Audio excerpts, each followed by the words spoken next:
fucking messy, man. I lost a couple of people who were really important in my life, and that's just, it's taken a bit of a toll on everything. It's been rough. You know, one of them was my grandfather, who he was 88. He lived a long, happy life, and he was just ready. You know, he's had some health challenges for a while, and you know, there were a few scares along the way, but at the end it wasn't unexpected. And less than 72 hours before my grandfather passed, my brother died, and he died by he took his own life. And that was unexpected. I don't think you ever expect somebody to do that. But, you know, it wasn't... Looking back, I guess you can say there were signs or red flags or whatever. But at the time, everybody says shit. You never think anybody's gonna actually do it until they do it, right? And the circumstances around his passing, the details aren't something I'm ready to share yet, but what I am willing to share is that the details around his passing have made the grief process and the mourning process really fucking complicated. I think anytime there's a suicide, it's complicated. Because you're so sad and you're so fucking mad. You know, and like there's no one to be mad at. I mean, there is, but like you can't yell at the person you're mad at. You can't tell them how mad you are or how hurt you are. You just have to sit with it. And it is fucking hard. It's really hard. And in the same breath, I can go from feeling like there's absolutely nothing more I could have done to, my God, look at all of the things I could have done. And it throws you into a whirlwind of just big emotions, and there's no handbook or guidebook or right way to just go, yep, if I do this series of things, then I'm going to get past that, and then whatever the new normal looks like is going to fucking be there in the morning when I wake up. Like, there's no... Every day I keep thinking to myself, tomorrow's going to be better, tomorrow's going to be better, and then it never is, and I don't know.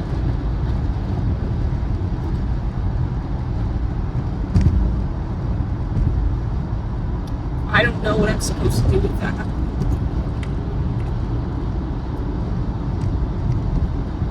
So again, I lost two people pretty back to back. I lost my brother on Friday at 10:17 Friday night. 4:06 a.m. on Monday, my grandfather died. I'm heartbroken. Dad is devastated. You know, he lost his firstborn and his father the same weekend. And I know I'll recover from this. I know, like, it's going to be hard, and it's going to be ugly, and it's going to be a process, and it's not going to be fast. I know I'll get through this. But man, I don't know if my dad is going to get past this. I'm so scared. I'm so scared for him. I'm scared for my other brother. I'm just so worried about them. I flinch every time the phone rings. After losing 2 people in less than 72 hours, every time my phone goes off, I just expect it to be another tragedy.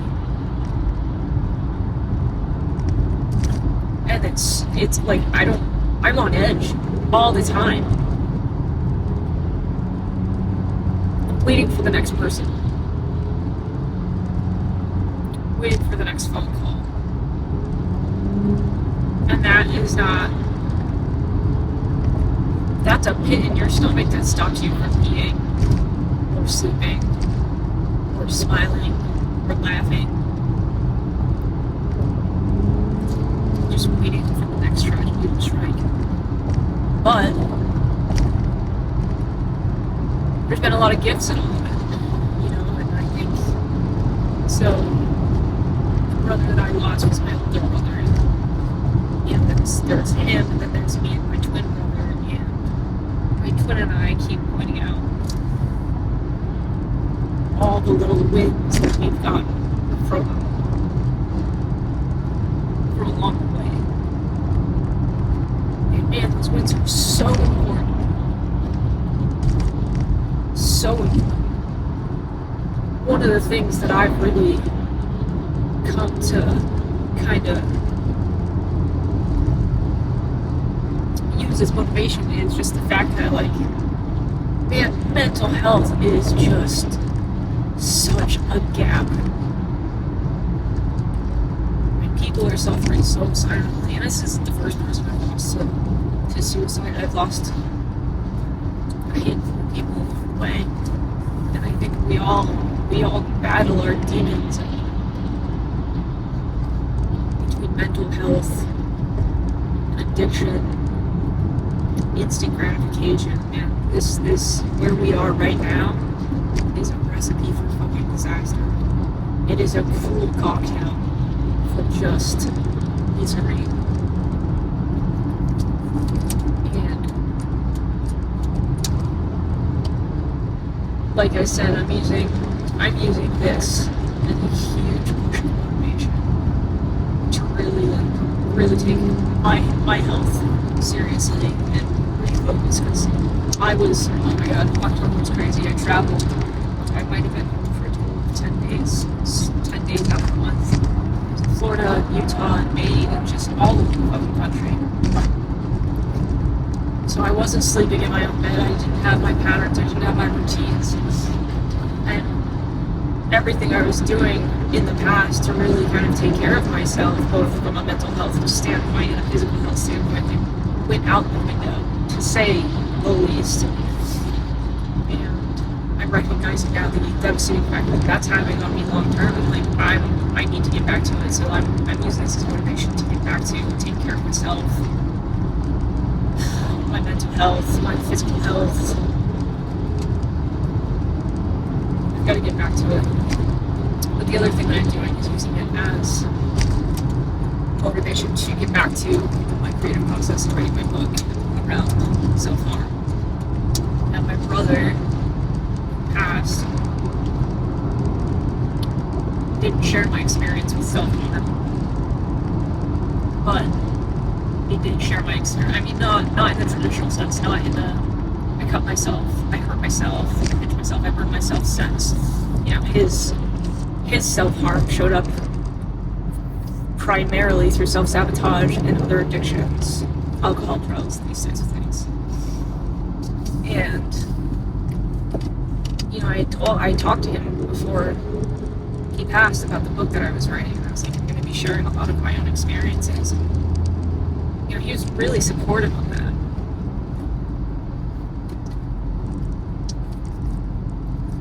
So, no time like the present, right? So I'm gonna buckle down, and I've got a lot of work done already, but there's a lot more work to do, and I want to talk to a lot more people before this is all said and done. So again, this is a call out. If you have struggled in the past with self-harm and you're open to talking about it, I'd love to talk to you.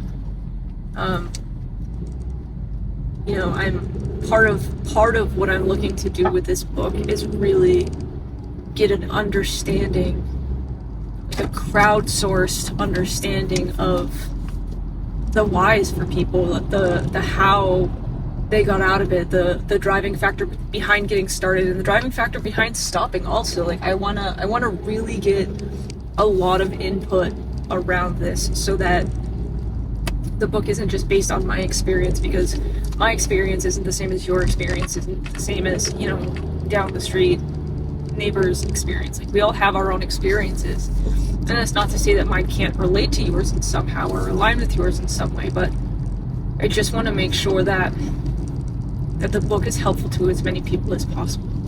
And so if you have experienced self-harm in the past, you're open to talking, please send me a direct message and I'd love to have an interview with you. I'm interviewing people. It's being done on a video chat, just so that I can connect with you a little bit. If you're open to it, send me a DM. Let me know. I'd love to talk.